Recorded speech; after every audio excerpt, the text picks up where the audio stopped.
Ma, okay lang po ba kayo? Ang tahimik niyo po, tanong ni Alexa sa kanya. Anak, okay lang ako.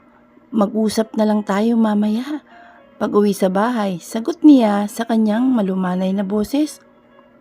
Nang matapos ang kanilang picnic, ay nagsiuwian na sila ngunit tahimik pa rin ang mama ni Alexa hanggang sa nakarating sila sa kanilang bahay. Pwede ba tayong mag-usap anak? Tanong ni ng ina kay Alexa. Sige po ma. Pumasok sila sa isa sa mga kwarto ng kanilang bahay. Ayaw kasi ng ginang na marinig ni Gabriel ang pag-uusap nila. Ano po yun ma? Bakit mo nagawa yun anak? Kailan ka pa natutong magsinungaling sa akin? Nakuha agad ni Alexa ang ibig sabihin ng ina. Ma, nagawa ko lang naman yun dahil sa sobrang pangangailangan natin noon ng pera. Ayaw ko pong mawala kayo sa amin, kaya ko po nagawang makipagkasundo kay Gabriel. Pero ma, gaya ng sabi po niya, masaya na po kami ngayon, kaya wag niyo na pong alalahanin. Wag niyo na pong isipin ang tungkol diyan. Napaluha ang kanyang ina. Kung hindi kasi nagbisyo at naging ganun ang papa niyo, ay hindi mo magagawang ganun anak. Iyak ng ina. Ma, wag na po ninyong isisi pa kay papa ang lahat. May dahilan po kung bakit nangyaring lahat ng yun. Ang mahalaga ay ngayon, kaya wag na po kayong malungkot. Masaya ako ma, kaya sana maging masaya na rin kayo para sa akin. Pag-aalo pa sa ina. Sige, nung una pa lang naman, boto na ako kay Gab, kaya susuporta namin kayo kung masaya kayo ngayon. Salamat po ma. Mula noon ay naging mas maganda ang pagsasama nila Gabriel at Alexa. Mas masaya sila ngayon dahil naipapakita nila sa isa't isa ang kanilang pagmamahal at pagpapahalaga.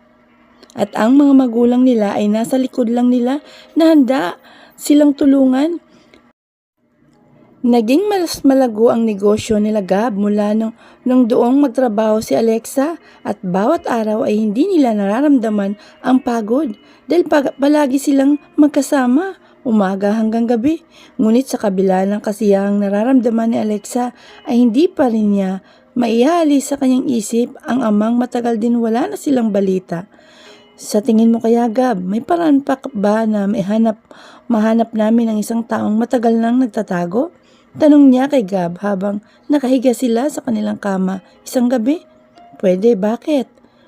Naisip ko lang kasi si Papa, matagal na mula nung mahiwalay siya sa amin at wala na kaming balita pa sa kanya. Gusto ko sana siyang ipahanap kung nasaan man siya ngayon. Sagot naman niya, kung gusto mo ay mag-hire ako ng private investigator para hanapin siya para na rin sa ikakatahimik ng isip at kalooban mo. Talaga? Gagawin mo yon? Oo naman, para sa'yo. Sagot naman ni Gab sa kanya. Niyakap niya bigla ang asawa, tanda ng kanyang pasasalamat. Nakayakap siya dito nang bigla siyang bumangon at patakbong tinungo ang banyo. Alexa, what is happening? Tanong ni Gab. Dumuduwal siya sa loob ng banyo at dinig na dinig yun ni Gab. Tumayo siya agad mula sa kama at pinasok ang asawa sa banyo. Anong nangyari sa'yo? Tanong niya habang hinahaplos ang likod niya. Hindi ko alam. Kahapon pa ako nagkakaganito Gab. May nakain ata akong masama sa sikmura ko. Sagot naman niya habang pinupunasan ang bibig. Halika nga dito. Baka may sakit ka eh. Buong pag-alala ni Gab, saka kinapang noo. Kung may sinat pero wala naman. Huwag mo nga muna akong alalahanin. Itutulog ko na lang ito tapos mamaya ay okay na naman ako. Sagot naman ni Alexa sa kahumiga na ng kama. Hinayaan lang siya ni Gab, baka nga napagod ito sa trabaho. Kinaumagahan ay nagpaluto siya ng sinangag sa mga kasambahay nila. Sa bahay, halos sabay-sabay silang kumain ng mga biyanan niya at si Gab. Habang kumukuha siya ng sinangag ay bigla na naman siyang naduwal. Patakbong tinungo ang lababo sa may kusina. Ano bang nangyayari diyan sa asawa mo? Tanong ni Senior Magno kay Gab. Hindi ko nga alam pa eh. Lately daw ganyan na siya eh. Baka naman may nakain na hindi maganda sa kanyang tiyan. Yun na nga pong sabi eh. Nagpa-check up na ba siya sa doktor? Baka naman buntis siya, wika din ni Senyora Lucila. Mamaya nga po dadalhin ko siya, sa tingin mo kaya ma? Buntis na kaya siya? Mas maigi na yung magpa-check up na siya, sagot naman ng ina ni Gab. Paglapit ni Alexa sa kanya ay nagtanong ang biyan ng babae. Hindi kaya buntis ka, iha? Tanong niya. Hindi ko po alam ma, pero 2 buwan na po akong hindi dinadatnan. Sagot naman ni Alexa sa biyanan na parang nangihina. Buntis ka nga. Nako, Magno, magkakaapo na tayo. Sobrang galak na bulalas ng ginang. Napatayo naman si Gab sa kanyang kinaupuan at niyakap ang asawa. Meaning, magiging daddy na rin ako? Magiging daddy at mami na tayo, Alexa? Masayang wika niya habang yakap-yakap ang asawa. Maging si Alexa ay hindi makapaniwala sa sinabi ng biyanan. Mabuti pa magpa-check up kayo sa doktor mamaya to confirm at para na din maiwasan mo ang mga dapat mong iwasan at dapat mong gawin. Aning ng ginang. Sige, ora mismo aalis ako. Sa sobrang saya ni Gab, ay singbilis pa ng sundalo na kumain at nagbihis para makapunta sila sa ospital. Matapos ang check-up ay kumpirmadong 2 buwan at 2 linggong buntis si Alexa. Mula nang mangyari ang gabing pagninig nila ay nabulsay siya ni Gab.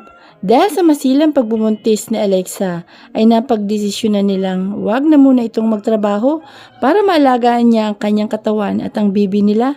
Alagang-alaga siya ni Gab na halos lahat ng gusto niya ay sinusunod nito. Maaga din siyang umuwi galing sa trabaho para lang sa kanya at bawat gabi na matutulog sila ay kinakausap niya ang bata sa sinapupunan nito. Isang araw ay himalang hindi nakauwi si Gab ng maaga. Hindi gawain ito na hindi magsasabi kung may pupuntahan. Kaya naman ay biglang nag-alala si Alexa. Tinatawagan niya ang cellphone nito ngunit walang sumasagot. Ma, bakit kaya wala pa si Gab? Tanong niya sa biyanan pagkababa niya sa sala. Nadatnan niya ang mag-asawa na nag-uusap. Baka may emergency meeting lang siyang pinuntahan, iha, sagot din ng ginang. Hindi po siya nagsasabi, ma. Saka hindi rin siya sumasagot sa phone niya. Hindi niya po ugali ang ganun. May himig na pag-aalalang wikan pa ni Alexa. Hintayin mo na lang siya, iha. Dapat magpahinga ka dahil bawal sa iyo ang mag-alala at bawal sa bata ang nagpupuyat. Utos nito. Dahil sa winika ng biyanan ay pumanhik uli siya sa kanilang kwarto at doon na lang hinintay si Gabriel. Samantala, nakagapos ang mga kamay ni Gab at nakapiring ang mga mata niya na magkaroon siya ng malay. May 3 lalaki ang humarang sa kanyang sasakyan habang papauwi siya ng bahay. Ramdam niya ang sakit ng katawan niya dahil sa pambubugbog ng mga ito. Pakawalan niyo ako dito, sigaw niya habang nagpupumiglas. Walang sumagot sa kanya kaya naman ay inubos niya ang kanyang lakas para lang makawala sa pagkakagapos sa kanya. Ilang sandali pa ay may narinig siyang yapak palapit sa kanya. Yapak ng isang babae dahil sa tunog ng kanyang takong ng sapatos. Pakawalan mo ako dito, sigaw ulit niya. Agad na tinanggal ang piring sa kanyang mga mata at kitang-kita niya si Monique sa kanyang harapan na kasama ng 3 lalaking kumuha sa kanya. Monique, pakawalan mo ako dito. Bakit mo ba ito ginagawa? Sigaw pa niya dito.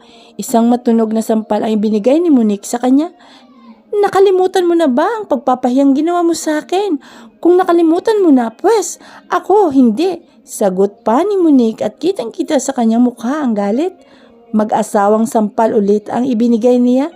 Yan ay para sa iyo sa pagpapahiya mo sa akin nung mapagdesisyonan mong umurong sa kasalsanan natin. At isa pang sampal ang ibinigay sa kanya. Yan naman ay para sa panggagamit mo sa akin para pagsilusin ang asawa mong hampas lupa. Tapos, inudyakan pa ng isa at yan naman ay para sa asawa mong walang breeding, sigaw ni Monique. Naniningkit ang mga mata ni Gabriel sa huling sinabi ni Monique. Asawa ko pa ang walang breeding, ha? Ikaw, wika niya na lalong nakapagpagalit kay Monique. How dare you? Sagot naman niya sa kainutusan ang mga kasama niya na bugbugin nila ito.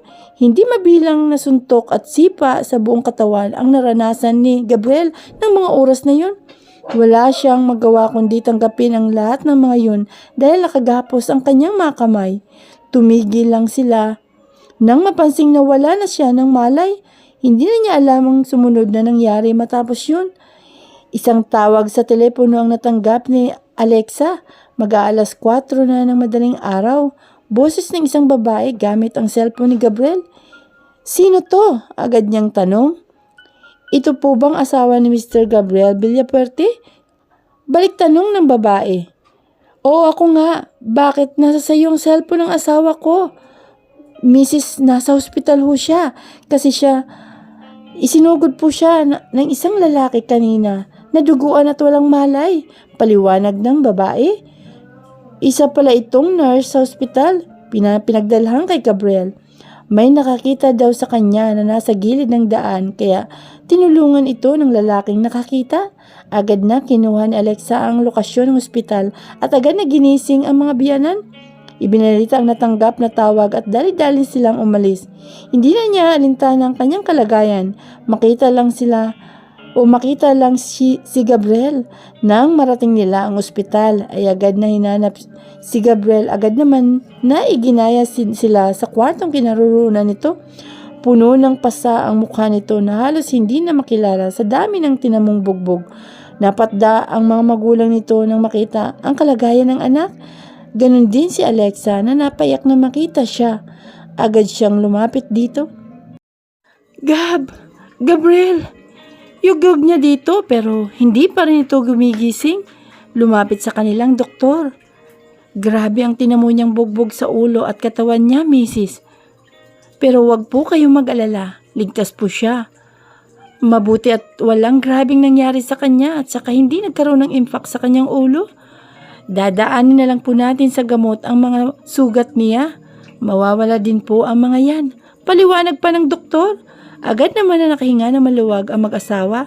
Ganon din si Alexa. Makalipas ang 3 oras ay nagkamalay na rin si Gab. Ngunit iniinda niya ngayon ang sakit ng katawan at pasa pa niya. "Kumusta na nga ang pakiramdam mo?" tanong ni Alexa nang makita niya siya nito. Dahil sa mga pasa na sa mukha ay hirap naman siyang magsalita. Ngumiti lang siya na nakapagpairita kay Alexa. Isang hampas sa balikat nito ang ibinigay na nakapagpanghiwi naman kay Gabriel. "Ngingiti ka pa talaga ha? Matapos mo akong pag-alalahin. Kagabi, singhal pa niya." Sorry, pilit niyang sinabi. "Sige, magpahinga ka na lang muna. Mag-uusap na lang tayo kapag magaling ka na." Sagot naman ni Alexa. Natulog ulit si Gabriel pagkatapos. Awang-awa si Alexa sa kalagayan niya ngunit wala siyang magawa kundi ang bantayan siya at alagaan kahit na pati siya'y hindi ganun kaganda ang mga nararamdaman dahil sa kanyang pagbubuntis. Makalipas ang ilang araw ay tuluyan na magaling si Gabriel. Iniuwi na rin siya para doon sa bahay niya magpagaling ng tuluyan. Hanggang ngayon ay wala pa rin nakakaalam kung ano talaga nangyari sa kanya. "Sino bang gumawa sa iyo niyan, ha? Halos mamatay ka na sa ginawa niya na." Galit na tanong ng ama sa kanya. "Hayaan po natin pa. Baka kabayaran na rin ng mga nagawa ko sa kanya ang ginawa niya sa akin." Sagot naman ni Gabriel. "Hindi maaari yun, anak. Hindi maaari ang ganyan. Kami nga hindi ka sinasaktan. Yung tao pa kaya na yun ay kayang-kaya kang saktan." Galit pa rin ang ama sa gumawa sa kanya nito. "Ako na lang po mag-aayos nito pa. Wag na po kayong mag-alala." Tanging sagot niya. Kahit kay Alexa ay hindi niya sinabi kung sino ang gumawa nun sa kanya. Sabi lang niya na hindi niya kilala mga ito. Bala kasi niyang kausapin ng harapan si Monique. Matapos na makapagpagaling ng tuluyan ay bumalik na siya sa trabaho niya. Ngunit hindi niya nakakalimutan man ang ginawa sa kanya ni Monique. Isang araw ay sinadya niya ito sa kanilang bahay. Tamang-tama namang si Monique ang nadatnan niya dito. "Pwede ba tayo mag-usap?" Malumanay niyang tanong dito. Nakayuko lang si Monique. Nahiyang-hiya kay Gabriel. "Siguro naman ngayon ay patas na tayo. Nakapaghiganti ka na sa mga nagawa ko sa iyo. Kaya siguro naman ngayon ay lulubayan mo na ako at ang asawa ko." Diretsahan at matapang na wika ni Gabriel. Sorry, Gabriel. Nagawa ko lang sa'yo yun. Paghinging paumanhin ni Monique. Magpasalamat ka na lang at hindi grabe ang nangyari sa akin at hindi na ako magsasampa pa ng kaso sa'yo. Pero oras na ang asawa ko naman ang pinagdiskitahan mo. Hindi ako magatubiling ipakulong ka na.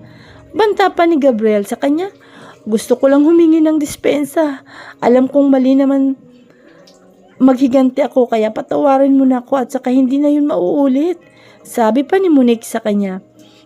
Kagaya ng sinabi ko, palalampasin ko ngayon dahil magkaibigan pa rin ang mga magulang natin pero sana wag na itong mauulit pa.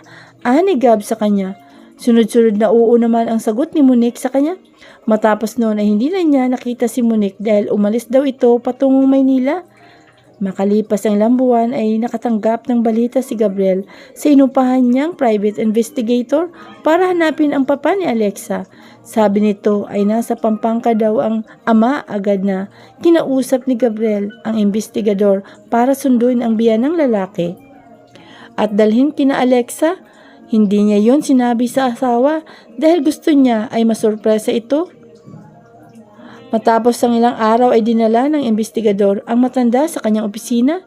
Hindi pa ito katandaan, ngunit mapapansin mo ang pinagdadaan ng hirap sa kanyang mga mata. Ako po si Gabriel, asawa po ako ni Alexa na anak po niyo. Pakilala ni Gab sa kanyang sarili saka nagmano. Kumusta ang anak ko? Tanong ng amang sabik na sa kanyang pamilya. Mabuti naman ho sila. Gusto ka pong hanapin ni Alexa kaya po ako umupa ng taong maghanap sa inyo. Dadalhin ko po kayo sa kanila. Mamaya din, sagot ni Gab. Nahiya akong makipagkita sa kanila. Matapos ang lahat ng mga nagawa ko. Malungkot na wika pa ng matanda. Huwag po kayong mag-alala. Maintindihan po nila yun. Miss na miss ko na nga po. O miss na miss ka na po nila, sagot naman ni Gab. Matapos ang pag-uusap na yon ay sinabihan niya si Alexa na magpahatid sa driver sa kanilang bahay dahil doon ay siya didiretso. Nagtataka si Alexa ngunit sumunod na lang siya para sa asawa. Pagkatawag kay Alexa ay agad na silang umalis ng ama. Nang una, doon niya idiniretso sa pamilya niya ang Ginoo. Nang dumating na sila ay nandun na rin si Alexa dahil nandun pa ang sasakyan na naghatid sa kanya. Bumaba siya agad sa